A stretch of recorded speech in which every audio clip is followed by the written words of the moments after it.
evening and good to have you with us in this edition of the Urban Debate. It's day 3 of the lockdown, viewers. It's too soon to say whether we are beginning to see an impact. Many people have actually been tweeting to us and messaging us, asking to show the numbers, to see if there is a fall in the number of cases. It's too soon. In the last 1 week, on an average, every day we've had about 70 to 80 new cases being reported. But the big question is, will we be able to contain it to stage 2? Or are we already in stage 3, the community transmission stage? Are we sitting on a ticking time bomb? Because of the way India is structured, because of the way that our population density is so high, because of the way our crowded clusters for residential areas function, what's the reality? That's the big question. I'll give you some examples. This could be a cause of concern for the health officials and authorities and people in Mumbai. 4 cases that have emerged from extremely crowded clusters. Case number 1 is of a 65-year-old resident of a chawl in Prabhadevi in central Mumbai. Case number 2 of a 37-year-old resident of Kalina's Jamlipada slum. Case number 3 is 68-year-old woman living in the Ghatkopar slum. In case number 4, a 25-year-old man from the same area. Now, in fact, one of them, the first one that I was telling you about, used to sell food, homemade food mess. She carried that out in the commercial district in central Mumbai. Now, the authorities are yet to find out how she got the infection and how many others may have been infected due to her. But think about this, the work she did, the number of people she interacted with on a daily basis. Similarly, for all of these people living in these crowded structures where social distancing is next to impossible. And I'm not just going to talk about Mumbai. Let me give you an insight into what's happening across the country. Telangana, for example, has 4 cases now. These 4 cases are people with no international travel history. They themselves never went. They've obviously come in touch with somebody who was infected, but we don't know if that person also traveled abroad. In Tamil Nadu, 1 such case has emerged. In West Bengal as well, 1 such case has emerged. In Madhya Pradesh, 5 such cases. People with no travel history. In Uttar Pradesh, there's been a case. In Maharashtra, which is the state with the highest number of cases, there have been 12 to 14. What does this really mean is what we want to understand. Let's say good evening to our panelists. Dr. Om Shrivastava, Director for Infectious Diseases at the Jaslok Hospital and Research Center, joins us this evening. With me, Dr. Gautam Bhansali. He's the consultant physician for the Bombay Hospital. And very, very importantly, he's a member of the Maharashtra task force that has been set up, a panel of doctors that has been set up to tackle COVID-19 calls. Dr. Rajesh Chawla, he is a senior consultant for respiratory medicine and critical care with Indraprastha Apollo Hospitals. He's joining us this evening. But let me go to Dr. Bhansali first. Dr. Bhansali, what kind of cases and contact tracing patterns are we seeing in Mumbai and rest of Maharashtra? See, Tanvi, as of now, we are in a stage 2 and we are moving towards the stage 2 to stage 3. It's a chain of transmission and we are going towards the community. Just now, I got a call from Dombivali. One lady just called me. Her husband came on 16th India from USA. And he was that time absolutely all right. He did test and everything. That's like a thermal temperature and all the things. It was normal. He was with her in his house, with his family, with his mother, his bua, everybody. 3 days back, on 23rd, 24th, he got fever, sore throat, then shortness of breath. He got tested in Kasturba Hospital and he was found to be positive. Just now she called me.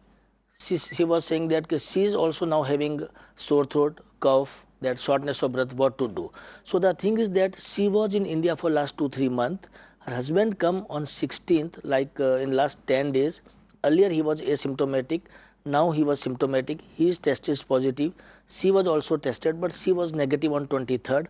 I just advise her to go to hospital and just do your test, and it may be positive because your husband is positive.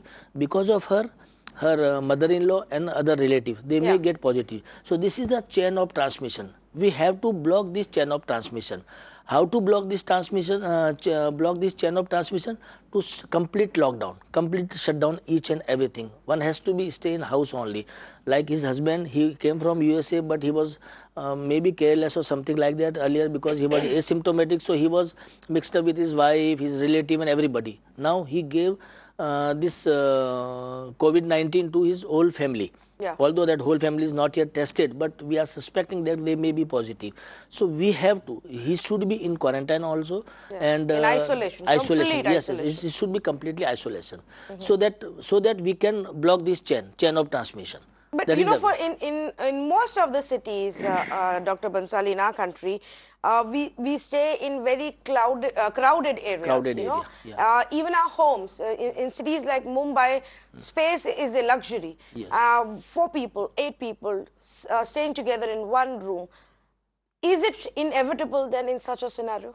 This is, we know that space is the biggest problem in a city like Mumbai. But for that kind of person, that kind of people who are coming from that abroad, and whether they are asymptomatic, our that municipal department, BMC, is trying that we should keep all these traveler visitor to the one quarantine place, whether they are symptomatic or asymptomatic. Correct. Now they are planning to do all these things. And since it's a deeply consolidated area, all that crowded area, so the thing is that if he comes to the family, he meet the people, and he will give infection to the whole family member or the community also. Yes. So we have to locate that kind of people. We have to keep them isolate from the family and all the things till 14 days, at least for 14 days. For example, and I'll just take one case before I go across to our other panelists here in Mumbai.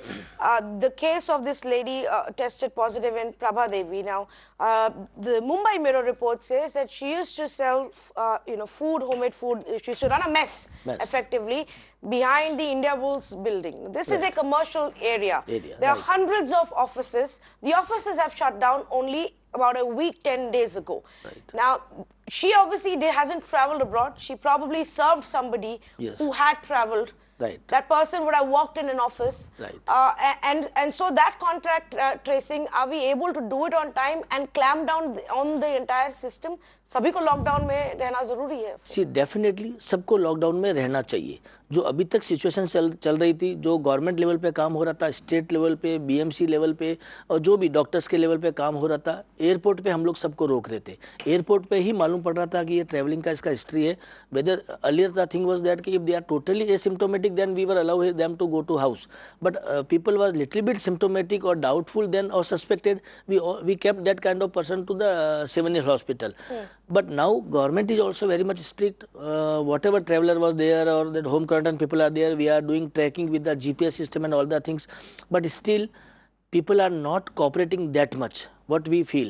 See, and our Honorable Prime Minister that announced that thing, he appealed to the public that Janta curfew and this kind of all the lockdown, shutdown, curfew, all the things was going on. Correct. But still in some pockets of the country or some pockets of the, in fact you are saying Mumbai, like Dharavi area, just 1 hour back I got call from Antop Hill area, where that one doctor called me कि sir ऐसा issue है, यहाँ पे लोग आके इकट्ठा हो जाते हैं राशन के लिए, पानी के लिए, या इवनिंग में वॉक करने के लिए निकल जाते हैं, गार्डन में आकर के क्रिकेट खेलने लग जाते हैं. They don't understand, they have that kind of thing कि नहीं हमको कुछ नहीं होगा.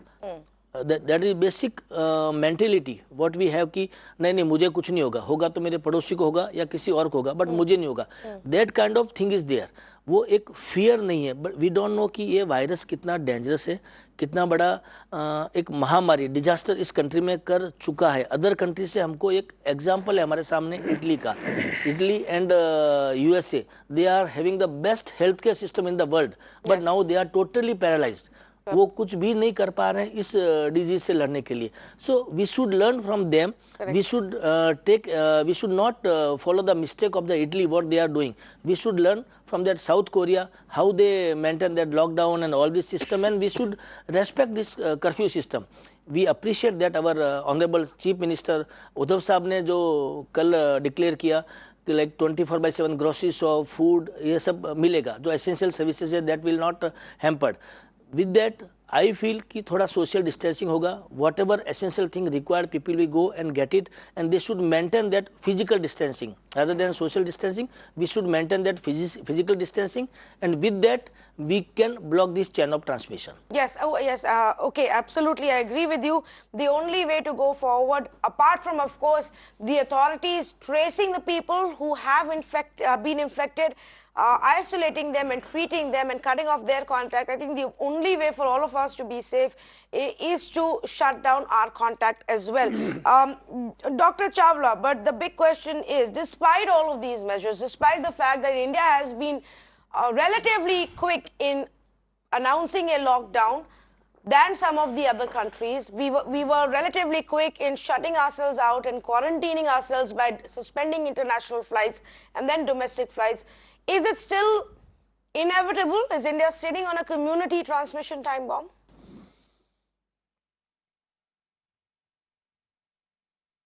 You know, so far the government has really done very good, and the first time I'm seeing that we have been appropriate right from the beginning, and even the Prime Minister direct involvement in all the activities, and he's taken the drastic step which is going to have, I feel, which will have a good consequences in the coming future. Now, the other thing about the community transmission, definitely, you know, the way we are going, it is definitely slow. If we are definitely in stage 2, we are not in stage 3, because the number of cases will definitely rise if we were in stage 2. If we are in stage 3 and we have these many small number of cases, then we have done wonders. But I think with time, as you are seeing, you gave an example of 4 cases in Maharashtra. But definitely they would have a contact, and I think the rapid response team is after them. Where did they have a contact, so that they can quarantine even more strictly to those individuals which have possibly the chances of infection. Because this is the only way a country like ours can have the less number of stage 3 cases. Because if we have a large number of cases like the US and Italy have, we may not be able to curtail it. We are definitely in stage 2 as of now, and it is a request to everyone, and everyone should participate, stay at home, do not venture if not required, because if we go into just now in stage 3 and in large numbers, we don't have the infrastructure to control that. But are we testing enough to even know if we've reached that stage? Because we've been also very conservative in our policy for testing, Dr. Chawla. We do know that we have limited kits for the size of the country that we are. Yes. You know, let me tell you, because I have been managing these patients earlier, the H1N1 and the swine flu, and I know the way these sick people come. They are not coming that many. One, this disease doesn't cause the sick disease in everyone, but it also still causes large number of patients. They would have come to the hospitals. You are not seeing them. Of course, the testing facilities have increased, and in Delhi also they have now more than 10 centers, and a lot of tests are being done, and they're giving reports very quickly. Definitely when you test the number of cases, number will increase. But if they are mild cases, then still it is all right. But I think in next 10-15 days, we'll have a very large number of facilities testing. And if still the number remains less, then we've done a good job. I just want to read out, you know, the chart of number of cases that have been reported. Now, of course, the first one got reported on 30th of Jan, but let's not factor that in. Let's look at, you know, where we started getting more number of cases from the month of March, where on 2nd March, 2 cases were reported. On 5th of March, 24 cases were reported, and then the number went down. Every day we had about 5 or 10 or 15 cases being reported. But in the last 1 week, that pattern has changed, and this graph actually shows you that. Just see how the rise has taken place from 20th of March, when we for the first time reported 70 fresh cases in one day. It's been 70, 79, 81, 71, 65, 70, and 88 cases. So that's been the number of cases that we've been seeing on a daily basis. Dr. Srivastav, should we be reading into this data? And if we do, what do we see?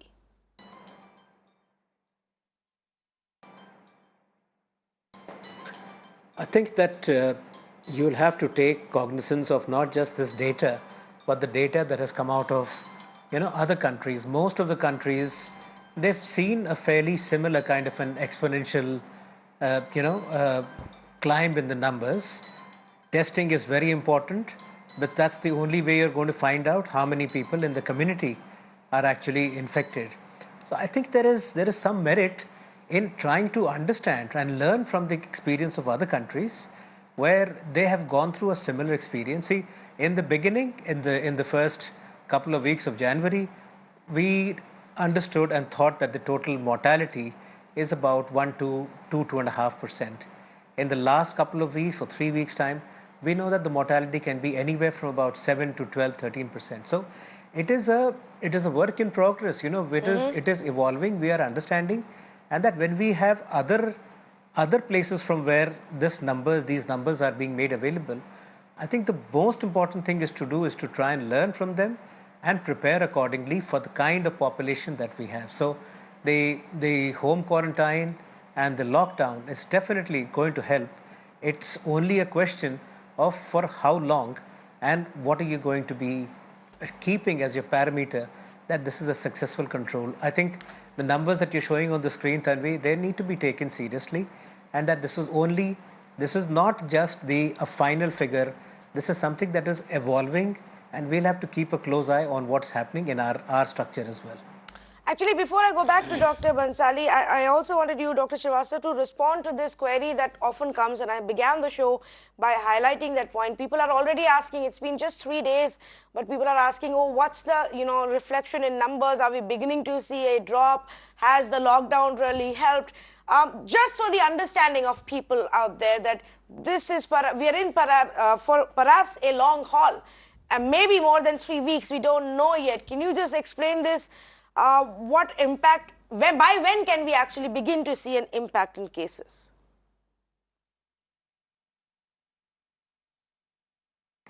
So Tanvi, this is early days. I don't think there is any conclusion that you should draw on 3 days of clampdown. This is the big step to ensure and hope that the clampdown that we are doing in a nationwide kind of a structure, this will give the results. However, what kind of results you are going to get, you will know only after the first maybe 7, 8, 10 days have elapsed. After that, when you are able to collate your data, we are in the process of trying to ensure that the biggest step is this, and that if this succeeds, which everybody is hoping that it will, then this is going to make sure that the numbers are going to be where it is right now and not go ballistic. But I have to say, I don't know if anybody knows, and I'm prepared to say this on national television. I don't know if anybody knows. What we are trying to do is to understand from people who have been through that experience. There are mathematical models of people across the world which have been very accurate as to what kind of disease progression we should be preparing for. But look, this is something that we will find out only when the moment is upon us. It is already upon us, but whether the clampdown has been successful or not, I think we'll know ourselves in the next 10 days yet. Like I said, it is still early days. You're right, and I want to give one example to our viewers for them to understand. A couple of days will also not change things, and also how quickly this can turn into something disastrous and ugly. Why even now?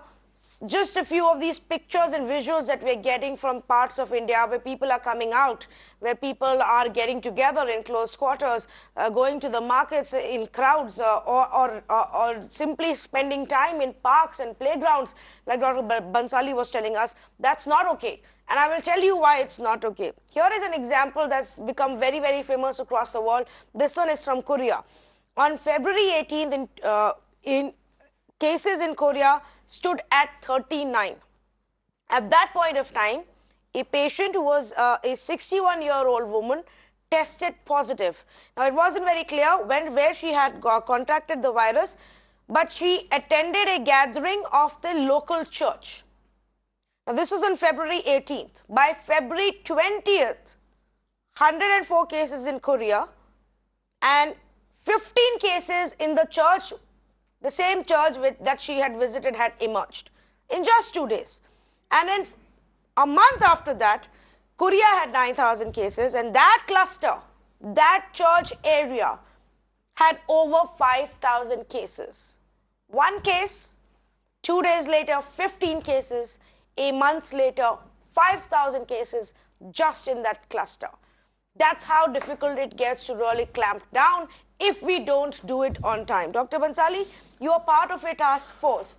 You must be getting thousands of phone calls every day. Now, give us some of the learnings from these calls that you're getting. See, Tanvi, that we have a team Bombay Hospital doctors. It's a 24/7 helpline for the people of the country, and we get call from across the country, even from the outside the country also. We got call from the USA, UK, Singapore, Sweden, each and every part of this country also, like from that Manipur, Noida, every part, each and every nook and corner of the country.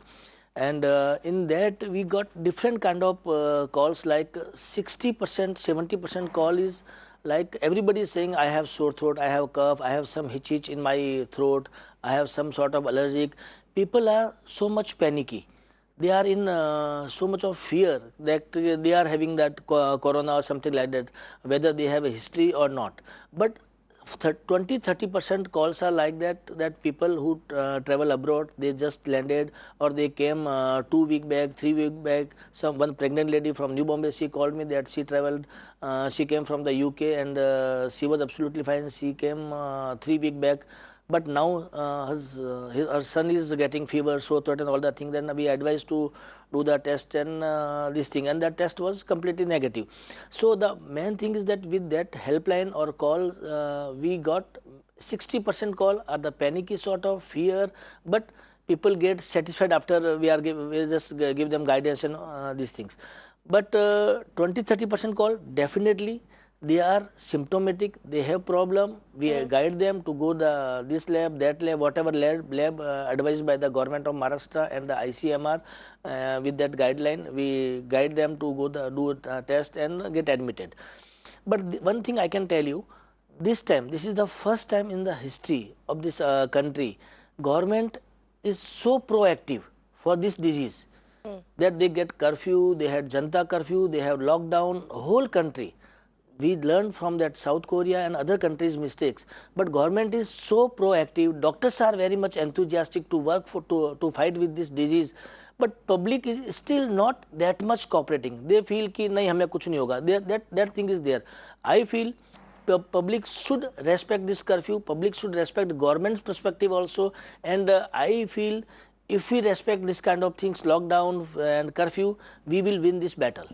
Okay. And one more thing, Tanvi, I can say. Yes. If possible for the government, if they can shut down this share market and that banking system also, they can do the digital payment and all these things. But share market is still on. I don't know what repercussion will have if you just shut down the share market.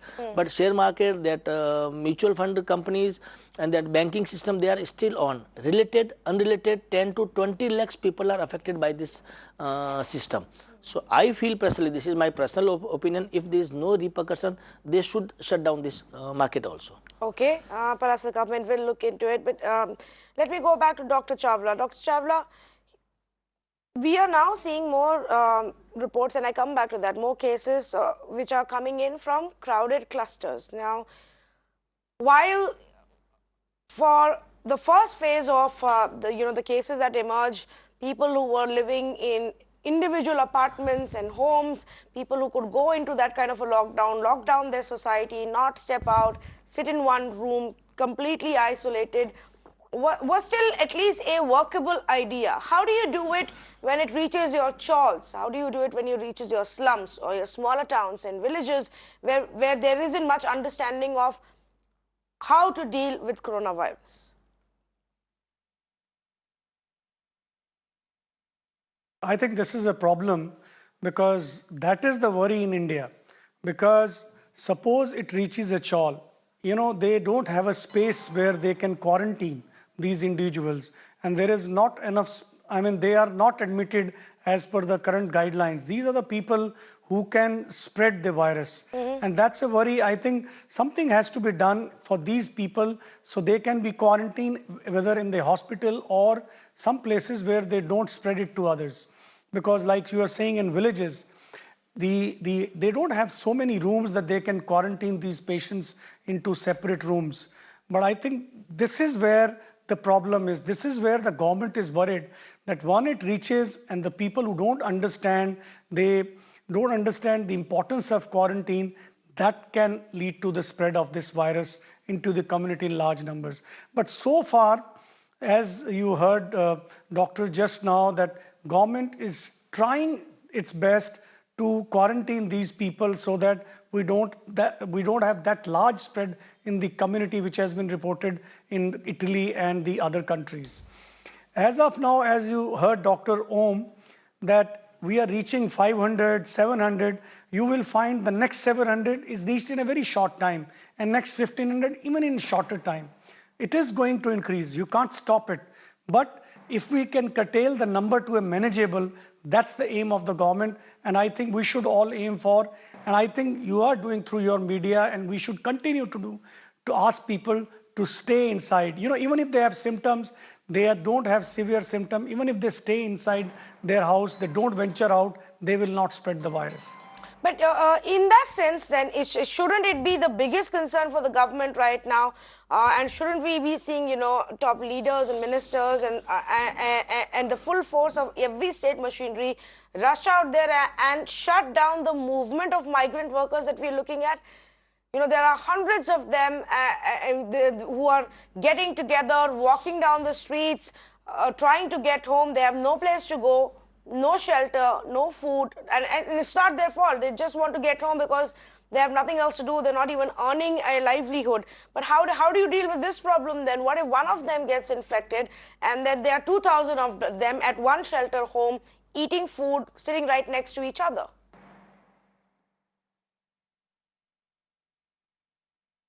You know, this is a problem.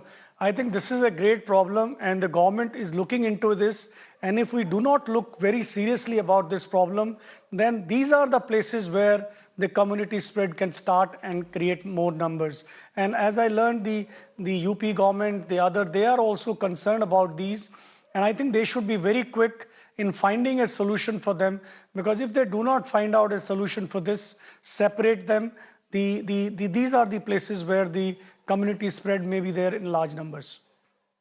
What will be the solution? How can we stop this from becoming the biggest challenge for us, Dr. Bhansali? For this kind of biggest challenge, I think government is already doing a lot of things. Like just today only, that UP government announced that some shelter home, and the central government also told that state government that you should have some shelter home for the people who are migrating from one place to other place. Like city like Mumbai, many people are from the UP, Bihar, from that area, and Correct. they are here for the daily wages sort of. Correct. And they don't have food, so they started migrating from Mumbai to the UP, Bihar, Jharkhand, wherever, and they are on the road only. So the state government should take care of these people. But it's been 2 days now. Yes, it's been 2 and days. by the time state governments or central government actually implement what they have realized today, Right. it will be 3 more days. In 5 days, the whole battle can completely turn. I think after the discussion on your channel, and 2 days back I heard on your channel that these kind of things are going on, and Mirror now that raised this voice, and after this government becomes so active that they gave instruction to the all state government that they should make shelter home in the school or somewhere, whatever it is there, but they should make shelter home for these kind of people, and so that the disease should not transmit in this kind of community. Okay. Dr. Srivastava, would you want to add to that? And if that is a possibility, what kind of preparations do we need to do, you know, in the case that suddenly we see a big jump in number of positive cases on a daily basis? Today we had a Maharashtra minister and a Mumbai civic official tell us that we are preparing. In Mumbai, we've spotted and identified 3 different isolation centers, which are these big grounds and exhibition centers that we have that can be used. But the number that was given to us was to say that between the top hospitals, we have 500 additional beds. Now, I don't know how much of a difference will 500 additional beds honestly make if the spurt in numbers actually takes place.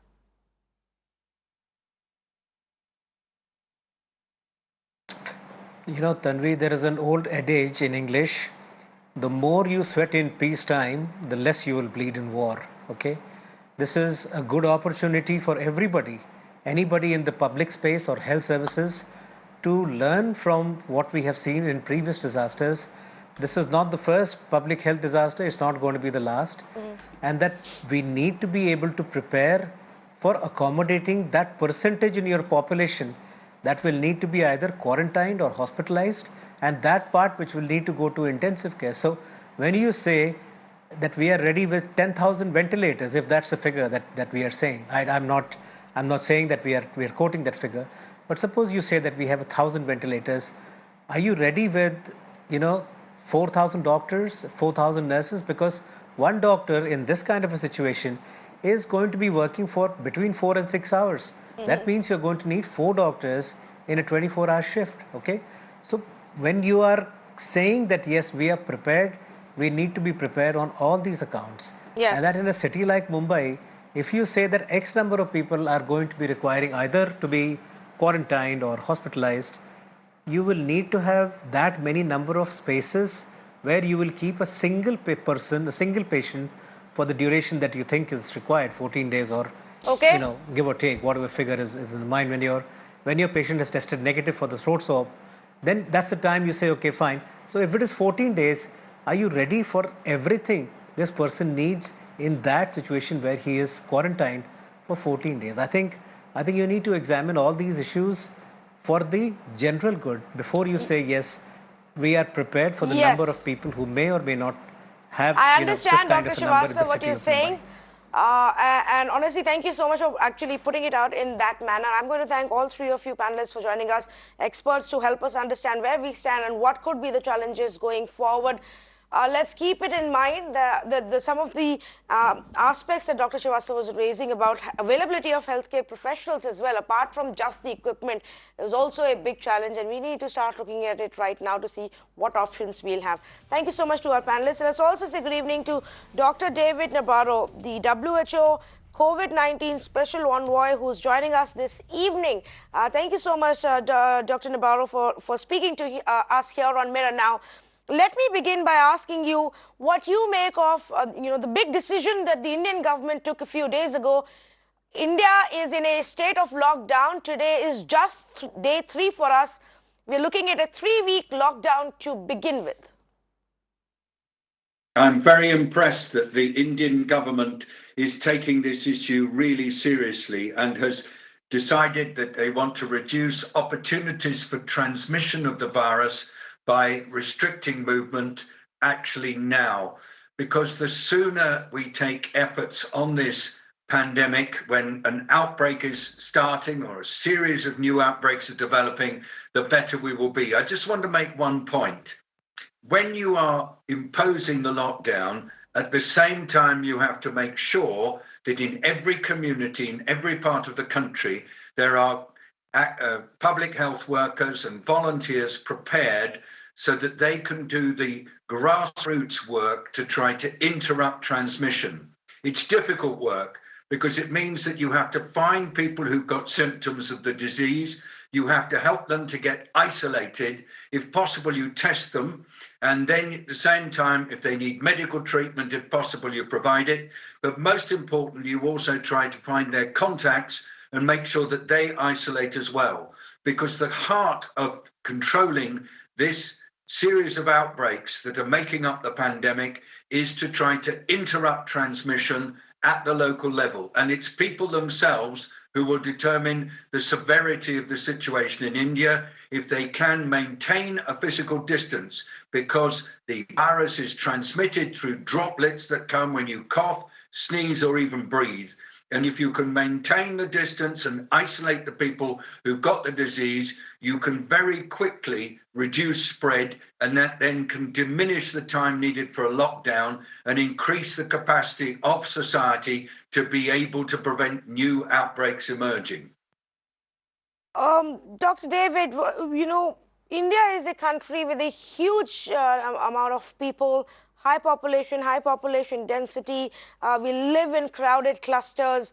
Our healthcare infrastructure is not as strong as Europe or even US.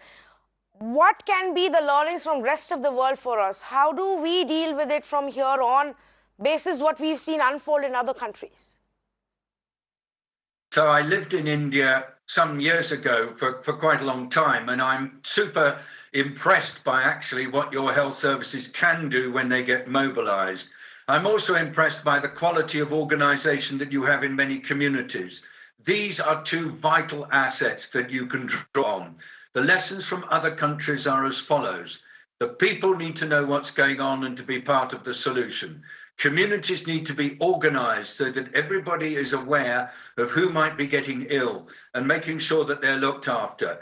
Then the public health services, that's what you do through local health centers, need to be keeping a track of the population and looking after the health challenges. And then hospitals need to be ready to deal with COVID-19 cases. You won't be able to test everybody with symptoms. So people need to understand the symptoms of this disease, which are generally a very high fever, a dry cough, and some chest pain and difficulty with breathing.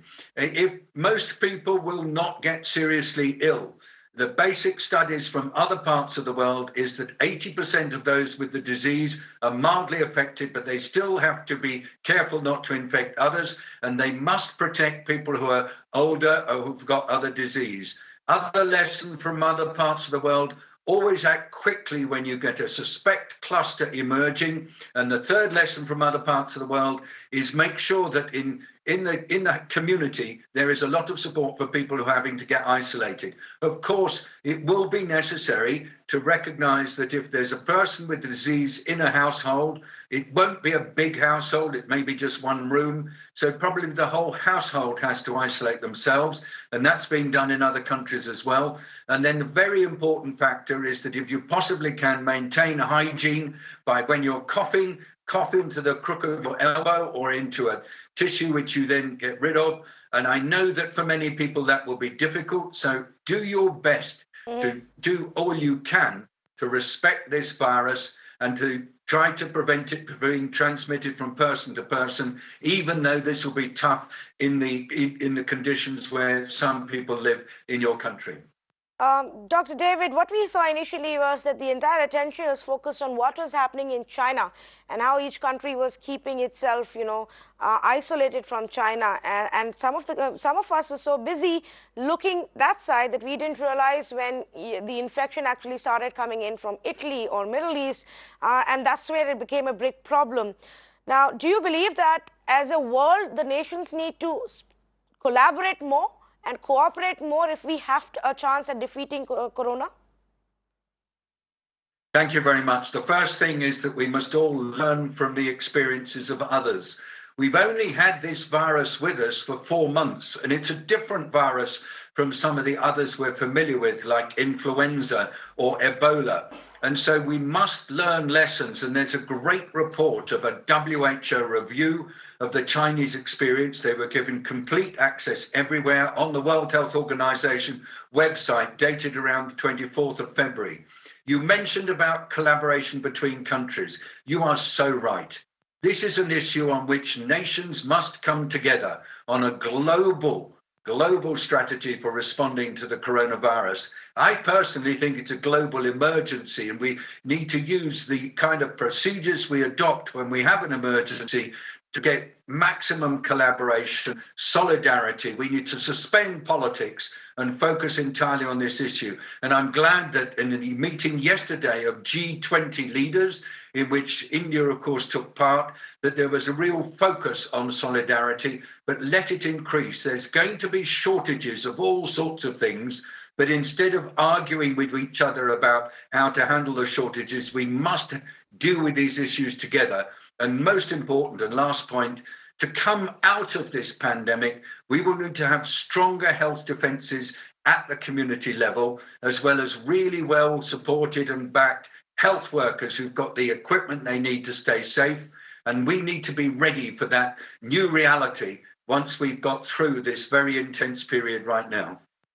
Dr. David, my last question to you, there's much debate that goes on, and many who, squarely just blame China for what's happening to the entire world today, saying that the China suppressed this for the longest time, and had it acted earlier, we perhaps wouldn't be in this situation. What's your view? Well, of course, there will be people trying to find things that didn't work right. I always look forward. And what I found when I studied the Chinese experience is that when they really got going on dealing with this, they were so effective in bringing all the different elements together, the people, the public health, the hospitals and government. And the same is happening now in India. And so please, let's not all the time see who can we blame, but instead say, can we find the solidarity as the human race to get on top of this? Because like no other pandemic, this is extraordinary, this one. As the WHO Director General has said, this is up to us to work together to get on top of it, not others telling us what to do, but it's within our hands because it's our behavior that will determine the extent to which it advances. Let's just focus on the future and then let others write the history afterwards because we've got a big issue to deal with now. And I want to say to every Indian who's watching me today, thank you so much for the way you've reacted so promptly to this. Don't get super frustrated about the hardships you're facing if you can do that, but instead focus on the contribution that you are making to your fellow citizens by trying to interrupt the transmission of this virus and prevent the outbreaks from becoming more and more dramatic in affecting society. Keep the essential bits going and work together, as I'm beginning to see happening in other parts of the world. But India has got the experience of dealing with these kinds of challenges, and I believe that you will come through this with your heads held high and your hands on your heart saying, we did this for us and we did it for the world. Thank you. Well, that is really, really good to hear. Thank you so much for those encouraging and kind words. And I do hope that we come out of this with a held high and the least amount of loss, and that it happens soon. Thank you so much, Dr. David Nabarro. I really appreciate you taking the time out to speak to us. Well, there you go. We've started off on a good note. We've moved very quickly. But also, unlike many other countries, we have many, many serious challenges, which is why we cannot afford to get complacent just yet, which is why we still have a lot of unaddressed issues, which is why it is still going to be a long, long battle that we have to fight if we want to defeat coronavirus. I'm going to take a very short break. On the other side, an interesting story coming in from Sangli, where 12 out of 25 members of a family now have tested positive. What really went on? We tell you after a short break. Stay with me.